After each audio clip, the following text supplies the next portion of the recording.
Hello students, welcome बच्चों जैसा कि आप जानते हैं कि हम ये यूनिट पढ़ रहे हैं मेटलर्जी का। तो मैंने सोचा कि मैं आपको कन्फ्यूजन आपकी ज़्यादा ना हो, उसके लिए मैंने आपको ये नोट्स पहले ही भेजे और फिर वीडियो में बाद में आपके लिए बना रहा हूँ। तो अगर आप इंटरेस्टेड होंगे तो आपने ये नोट्स पढ़े होंगे। तो बच्चे क्या है कि मैंने इसमें लिखा है कि स्टेप्स इन्वॉल्व, कि बेसिकली मेटलर्जी होता क्या है ये आपको पता है कि एक मेटल को एक्सट्रैक्ट करना कहाँ से, अर्थ ही से होता है, अर्थ की क्रस्ट से होता है। अब आपको समझना है कि बेसिकली स्टेप्स कौन से इन्वॉल्व होते हैं। एक मेटल को ज़मीन से एक्सट्रैक्ट करने के लिए कौन कौन से मेथड स्टेप जो होते हैं वो इन्वॉल्व होते हैं। सबसे पहला स्टेप है बच्चे कंसंट्रेशन ऑफ ओर, या इसको इनरिचमेंट ऑफ ओर भी कहते हैं या ओर ड्रेसिंग भी कहते हैं। तो ये एक ऐसा तरीका है कि जिससे हम क्या कर सकते हैं कि उसकी इम्प्योरिटीज़ जो हैं उनको दूर कर सकते हैं, रिमूव कर सकते हैं, कंसंट्रेशन। तो बच्चे ये मेथड हमने पढ़ लिया, पहला स्टेप हमने पढ़ लिया, concentration of ore, enrichment of ore या ओर ड्रेसिंग, जिसमें हमने hydraulic washing, magnetic separation, leaching, extra extra बहुत सारे मेथड पढ़े। वो ऐसे मेथड हैं जिनसे हम कंसंट्रेशन कर सकते हैं, मीन्स ओर की ड्रेसिंग कर सकते हैं for the removal of impurities. Second step बच्चे कौन सा है, that is the conversion of iron into oxide, और उसमें रोस्टिंग और कैल्सिनेशन। ये मैंने ऊपर इसलिए लिखा है कि आपको पता चले कि कौन कौन से स्टेप होते हैं। ये क्या है, conversion of ore into oxide, कि हमें पहले स्टेप में कंसंट्रेशन के बाद जो हमें मिला उसको हमने क्या करना, उसकी सीधा याद रखना, आपको ऑक्सीडेशन करनी है हमें। और आपके सिलेबस में भी यही दिया हुआ कि ऑक्सीडेशन ऑफ ओर कैसे की जाती है। तो वही है conversion of ore into oxide. तो conversion of ore into oxide means oxidation, के उसमें हम ऑक्सीजन की एडिशन करेंगे तो ऑक्सीडेशन होगा। उसमें दो प्रोसेस हैं, रोस्टिंग और कैल्सिनेशन, दोनों पढ़ेंगे। फिर उसके बाद जब ऑक्सीडेशन हो गई तो थर्ड स्टेप है बच्चे रिडक्शन, कि बेसिकली हमें रिडक्शन ही करनी होती है, लेकिन डायरेक्ट रिडक्शन हो नहीं सकती, इसलिए हम उससे पहले ऑक्सीडेशन करते हैं। तो रिडक्शन में हम क्या करते हैं, conversion of metal oxide to metal. उसमें हम जो ऊपर हमने सेकंड स्टेप में मेटल ऑक्साइड बनाया, उस मेटल ऑक्साइड से हम ऑक्सीजन को रिड्यूस कर देंगे और मेटल बन जाएगा। फिर फाइनल स्टेप है refining of metal, purification of impure metal, के उसमें हम लास्ट में उसकी प्यूरिफिकेशन करते हैं और उस मेथड को हम कहते हैं रिफाइनिंग, कि जो इम्प्योर मेटल हमें मिलता है उसको हम साफ़ करते हैं by the method of refining, और फिर हमें जो मेटल है वो सारा मिल जाता है। तो ये स्टेप्स मैंने ऊपर लिखे, ये इसलिए लिखे कि आपको पता चल जाए। तो फर्स्ट मेथड हमने पढ़ लिया, first method is the concentration. Second step जो है ये वाला, ये आपको याद रखना है, it is the oxidation. First step में हम क्या करते हैं, कंसंट्रेशन करते हैं, याद रखना है। First step is the concentration, हमने कर लिया। Second step is the oxidation, वो हम पढ़ेंगे। थर्ड स्टेप जो है इज़ द रिडक्शन, ये आपने नोटबुक पे लिखना है, आपको साथ में याद रहे। First step is the concentration, second step is the oxidation, third step is the reduction, and fourth step is the refining. Fourth step is the refining. तो ये चार स्टेप होते हैं मेटलर्जी में मेटल को एक्सट्रैक्ट करने के लिए। अब पहला तो हमने पढ़ लिया कंसंट्रेशन, अब हम पहले उसके बाद दूसरा पढ़ेंगे ऑक्सीडेशन। ऑक्सीडेशन हम कैसे कैसे कर सकते हैं वो पढ़ेंगे, और फिर जाएंगे रिडक्शन पे, और फिर जाएंगे रिफाइनिंग पे। ठीक है बेटे, तो यहाँ पे ये दिया हुआ है कि बेसिकली होता क्या है। ये देखो यहाँ पे क्या है कि first is the purification of ore, means यहाँ पे हम कंसंट्रेशन करते हैं, याद रखना है, सी लिखा मैंने। रोस्टिंग और कैल्सिनेशन, यहाँ पे हम ऑक्सीडेशन करते हैं, याद रखना है। यहाँ पे ये खुद ही लिखा हुआ है रिडक्शन करते हैं, और यहाँ पे हम रिफाइनिंग करते हैं। तो जो स्टेप मैंने ऊपर आपको बताया वही है। This is the first step, this is the second step, this is the third step, and this is the fourth step. आपको माइंड में ये लेके के चलना है, क्योंकि जब तक ये नहीं रहेगा माइंड में तो आपको समझ नहीं आएगी। चलते हैं आगे। यहाँ पे वही लिखा है जो हमने ऊपर पढ़ा है कि extraction and isolation of metals कहते होता है। ये कहता है following are the steps involve in extracting the metal, then isolating the impure metal from the ore and finally purify the metal. जो मैंने ऊपर कहा वो इंग्लिश में लिखा हुआ आप समझ गए। तो यहाँ पे इस स्केच में भी मैंने आपको यही समझाने की है कि पहले हम इस प्रोसेस में, ये हमारे पास और थी, इसकी हमने कंसंट्रेशन की, कंसंट्रेशन के बाद इसकी हमने ऑक्सीडेशन और रिडक्शन की, और देन हमने इसकी रिफाइनिंग की और हमारे पास प्योर मेटल मिला। ये आपको समझाने के लिए था। तो ये आ गया हमारा अब सबसे पहला कि यहाँ आपने लिखना है बच्चे, यहाँ आपने लिखना है, जब आप अपनी नोटबुक पे लिखोगे तो सेकंड स्टेप, फर्स्ट, या आप ऐसे लिखो, ए था आपका कंसंट्रेशन, बी है आपका ऑक्सीडेशन। तो ये आपने बड़े हाईलाइट इसको करके लिखना है ताकि आपको समझ आ जाए कि फर्स्ट स्टेप में हमने कंसंट्रेशन से इम्प्योरिटीज़ को रिमूव किया। अब सेकंड स्टेप हमारे पास ऑक्सीडेशन आ गया कि हमने उस ओर को इम्प्योरिटीज से रिमूव करके जो आई उसकी अब हमने क्या करनी है, ऑक्सीडेशन करनी है। वही लिखा हुआ है, conversion to oxide means oxidation. समझदार हो आप, समझ जाओगे। तो ऑक्सीडेशन होती कैसे है वो पढ़ते हैं। समझना है बच्चे। ये कहता है कि ऑक्सीडेशन का मेथड बताया हुआ, first is the calcination. Calcination क्या होता है समझना है, समझोगे तो बड़ा इजी है। इट इज़ द प्रोसेस, ये एक ऐसा तरीका है of converting an ore into its oxides, कि हमें ओर को उसकी ऑक्साइड्स में कन्वर्ट करना है, मीन्स ऑक्सीजन की एडिशन करनी। तो कैसे होगा, बाई हीटिंग इट स्ट्रांगली, कि हम उस ओर को क्या करेंगे, स्ट्रांगली हीट करेंगे बिलो इट्स मेल्टिंग पॉइंट। याद रखना है मेल्टिंग पॉइंट से बिलो, अगर हम मेल्टिंग पॉइंट तक ले जाएंगे तो वो पिघल जाएगा, तो उससे बिलो हमने करना है। In limited supply of air or in absence of air, या तो थोड़ी हवा की प्रेजेंस में या फिर बिल्कुल हवा की प्रेजेंस में नहीं। ये होता है कैल्सिनेशन। अब आगे देखो क्या होता है, समझना है। ये कहता है बच्चे कि ड्यूरिंग कैल्सिनेशन, जब हम कैल्सिनेशन करते हैं मीन्स हीट करते हैं ओर को, तो उसमें जो वोलाटाइल इम्प्योरिटीज़ होती हैं बच्चे, वोलाटाइल इम्प्योरिटीज़ ऐसी इम्प्योरिटीज़ होती हैं कि जब हम, मान लो ये ओर है, इसमें इम्प्योरिटीज़ भी हैं, जब हम इसको हीट करते हैं तो हीट करने से ये इम्प्योरिटीज़ जो हैं एवेपोरेट होके बाहर चली जाती हैं। तो ऐसी चीज़ें जो एवेपोरेट होके बाहर चली जाती हैं उन्हें हम वोलाटाइल कहते हैं, और जो नहीं होती उन्हें हम नॉन वोलाटाइल कहते हैं। तो ये कहता है बच्चे कि कैल्सिनेशन के प्रोसेस में जब हम ओर की हीटिंग करते हैं तो ये volatile impurities as well as organic matter and moisture are removed. वो वोलाटाइल इम्प्योरिटीज हो गई, ऑर्गेनिक मैटर हो गया, ऑर्गेनिक मैटर जैसे डस्ट वगैरह ये वो हो गया, और दूसरी तीसरी चीज़ें जो भी ऑर्गेनिक नेचुरली लीव्स हो गए कुछ पड़े हुए, या ट्विग्स हो गए, कुछ भी ऐसी चीज़ें उन्हें हम ऑर्गेनिक मैटर कहते हैं। और मॉइस्चर जो है ये रिमूव हो जाता है, क्योंकि हम हीट करते हैं तो हीट से ये सारी चीज़ें जो हैं ये रिमूव हो जाती हैं। तो यहाँ पे एग्जाम्पल, ये हम बेसिकली कैल्सिनेशन जो है ये यूज़ करते हैं इसी चीज़ के लिए कि हम रिमूव कर दें। अब देखो रिएक्शन के थ्रू बताया है बच्चे, समझना है क्या बता रहा है ये रिएक्शन के थ्रू, कि Al2O3 2 टाइम्स H2O, ये हमारे पास क्या है, ये बॉक्साइट ओर है। बॉक्साइट ओर आपको पता है कि जहाँ से क्या एक्सट्रैक्ट होता है, अल्मोनियम, मैं ऑलरेडी बता चुका हूँ।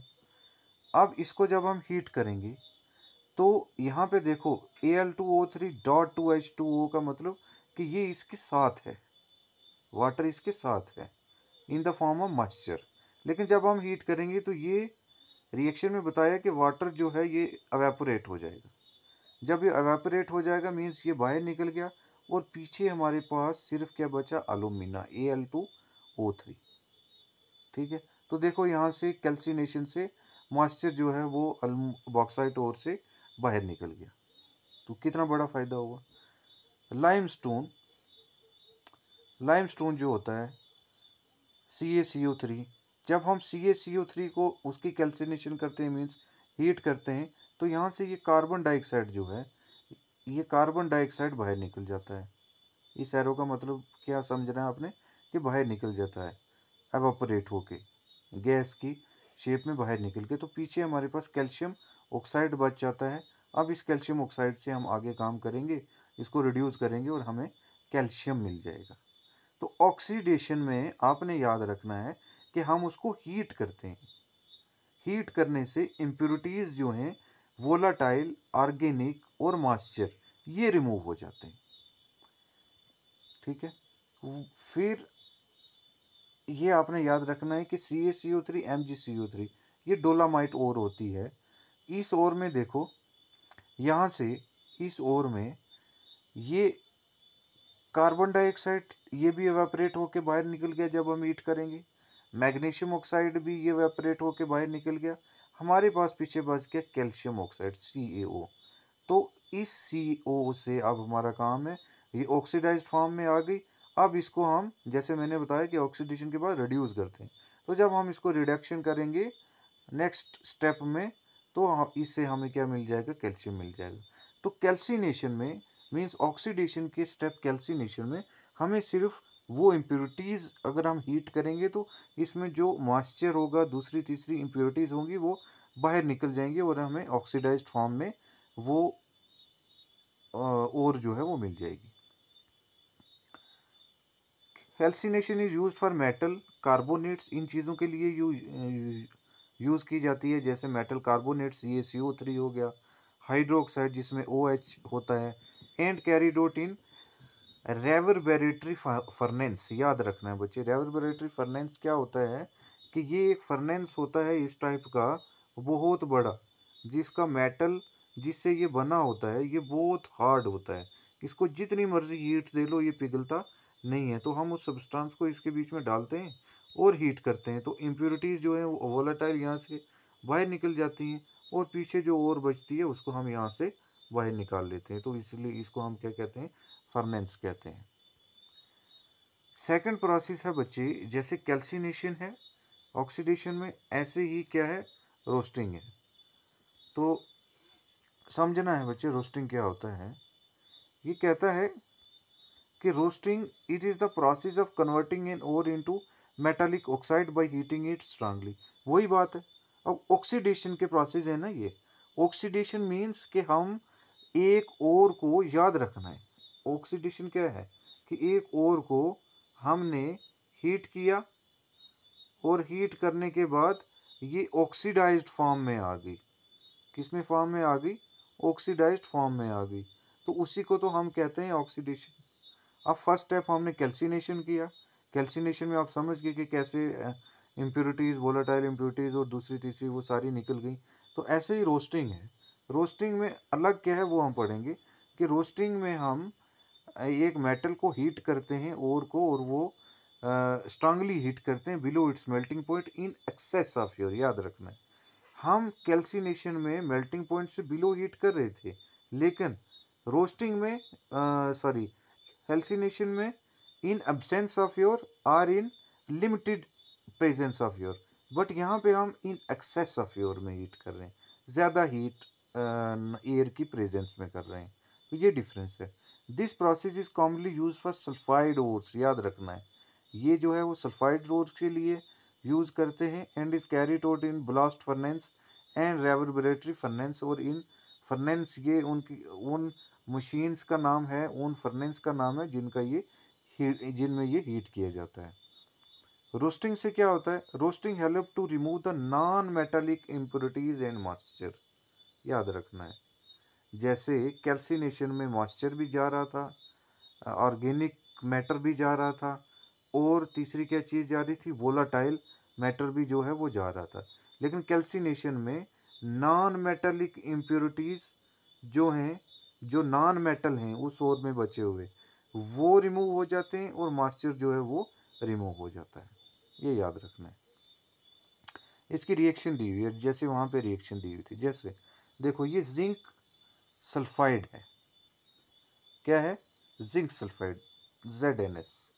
जिंक सल्फाइड को हम एक्सेस ऑफ ऑक्सीजन एयर में, तो एक्सेस ऑफ एयर में तो बच्चे ऑक्सीजन होगी, इसको जब हम हीट करते हैं तो यहाँ से SO2 जो है ये बाहर निकल रहा है। एरो देख रहे हो, इस एरो का मतलब ये है कि ये बाहर निकल रहा है एवापोरेट होके। तो पीछे हमारे पास ZnO बच रहा है, जिंक ऑक्साइड। अब हमारा काम बन गया, ये ऑक्सीडाइज्ड फॉर्म में आ गई, इसको अब हम रिड्यूस करके इससे जिंक जो है वो निकाल लेंगे। सिमिलरली लेड सल्फाइड PbS, इसको भी हम ऑक्सीजन में हीट करते हैं, एयर में। जब हीट करते हैं तो यहाँ से भी सल्फर डाइऑक्साइड जो है नॉन मेटल हैं, ये क्या है, ये नॉन मेटल है। तो ये नॉन मेटल इम्प्योरिटीज जो हैं वो बाहर जा रही हैं और पीछे हमारे पास अब लेड ऑक्साइड बच गया। इस लेड ऑक्साइड को हम आगे क्या कर लेंगे, रिड्यूस करके इसे लेड निकाल लेंगे। तो इसके नीचे ये जो लिखा हुआ है ये एक्स्ट्रा नॉलेज के लिए है, लिखना चाहो तो लिख सकते हो, नहीं लिखोगे तो नहीं, यहाँ तक भी सफिशिएंट है रोस्टिंग आपका process. The furnace used in calcination and roasting employ refractory materials which resist high temperature and do not become soft। ये लिखा हुआ है कि जिस फर्नेस में ये प्रोसेस किए जाते हैं, हीटिंग की जाती है, वो इतने स्ट्रांग मटेरियल के बने होते हैं कि हाई टेम्परेचर पे भी वो पिघलते नहीं हैं, सॉफ्ट नहीं होते। तो ये बच्चे हमने पढ़ा क्या, ऑक्सीडेशन। तो ऑक्सीडेशन के बाद क्या है, रिडक्शन है। तो मुझे लगता है कि ऑक्सीडेशन आप समझ लो अच्छे से, और फिर हम जाएंगे किस पे, रिडक्शन पे। रिडक्शन में हम पढ़ेंगे कि क्या क्या होता है। और देखो सिंपल सी चीज़ है कि फर्स्ट स्टेप में हमने कंसंट्रेशन किया for the removing of impurities, पहली चीज़। दूसरे स्टेप में हमने क्या किया, ऑक्सीडेशन किया। ऑक्सीडेशन हमने सिर्फ इसलिए किया कि उसमें ऑक्सीडेशन में हमने दो स्टेप पढ़े, ऑक्सीडेशन में दो स्टेप पढ़े।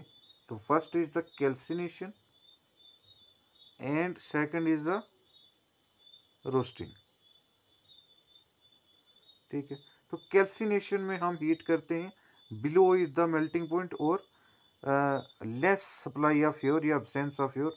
उससे क्या क्या रिमूव होता है, volatile impurities, organic impurities, VO याद रखना है, और साथ में मॉइस्चर, VOM। ये चीज़ें जो हैं वो एवापोरेट होके कैल्सिनेशन से बाहर चली जाती हैं। अब रोस्टिंग से क्या होता है, रोस्टिंग में नॉन मेटालिक इम्प्योरिटीज़ और मॉइस्चर जो है वो बाहर चला जाता है, ठीक है। और ऑक्सीडेशन का मेन पर्पज़ क्या है, ऑक्सीडेशन, ये इम्प्योरिटीज़ तो रिमूव होती हैं, ऑक्सीडेशन का मेन पर्पज़ ये है कि डायरेक्ट कोई भी चीज़ रिड्यूस करना बड़ी मुश्किल हो जाती है, इसलिए पहले उसको इसकी हम ऑक्सीडेशन करते हैं। अब मान लो Zn जो है वो ZnO की फॉर्म में आ गई, तो इसको हम रिड्यूस करेंगे, जब आगे हम पढ़ेंगे तो रिड्यूस करने से ये ऑक्सीजन चला जाएगा और पीछे हमारे पास जिंक जो है वो मिल जाएगा। तो this is the main purpose for the oxidation. दो पर्पज़ हैं कि एक तो इम्प्योरिटीज़ ये मैं बता रहा हूँ ये रिमूव हो रही हैं, और दूसरा कि वो इजीली रिड्यूस हो जाए। आई होप आप समझ गए होंगे। नेक्स्ट लेक्चर में हम रिडक्शन पढ़ेंगे। Thank you.